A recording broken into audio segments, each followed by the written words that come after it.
ముద్రించబడుట అనేది మన యొక్క 7వ ఆశీర్వాదం.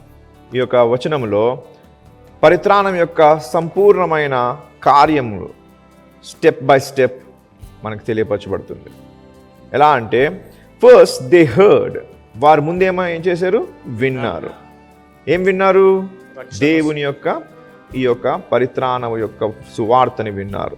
దెన్ దే బిలీవ్డ్, విన్నారు చాలా మంది, కానీ విశ్వసించిన వాళ్ళు కొంతమంది. సో వినిన వారిలో కొంతమంది ఏం చేశారు? విశ్వసించారు. విశ్వసించిన వారందరూ ముద్రించబడ్డారు. చూసినారా దేవుని యొక్క ప్రణాళిక?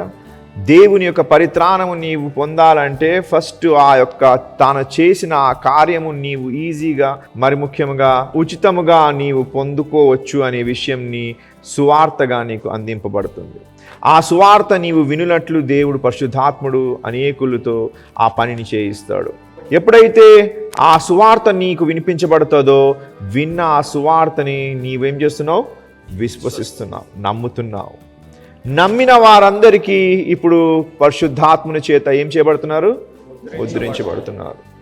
అందరూ ఒకసారి మీ కుడి వైపు ఉన్న వారికి, మీ ఎడం వైపు ఉన్న వారికి చూడండి. ఏం కనబడుతుంది తెలుసా? పరిశుద్ధాత్ముని యొక్క ముద్ర.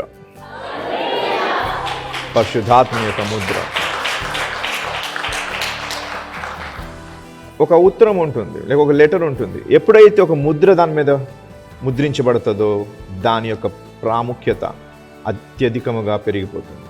ఎటువంటి ముద్రో అటువంటి ప్రాముఖ్యత, ఎటువంటి ముద్రను దానిలో ఉన్న ఆ ప్రభావము యావత్తు మారిపోతుంది. అదే ఉత్తరము నేను నా చేతితో రాయొచ్చు, అదే ఉత్తరము నీవు రాయొచ్చు. ఎవరు రాశారో అనేది కాదు. When something is been sealed or stamped, it has an authority. ఎప్పుడైతే ఏదైనా ఒక ముద్ర ముద్రించబడుతుందో ఆ ముద్రకి ఒక అధికారము కలదు. సో సువార్తని వినిన నీవు, పరిత్రాణము నీ గురించి అనుగ్రహించబడిన ఆ సువార్తని విన్న నీవు విశ్వసించిన వెంటనే పరిశుద్ధాత్మని చేతను ఏం చేయబడుతున్నావు?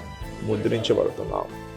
సో పరలోకంలో ఉన్న ప్రతి దూత, పరలోకంలో ఉన్న ప్రతి సెయింట్ అనగా పరిశుద్ధుడు, వారందరికీ నీ పైన ఉన్న ముద్ర కనబడుతుంది.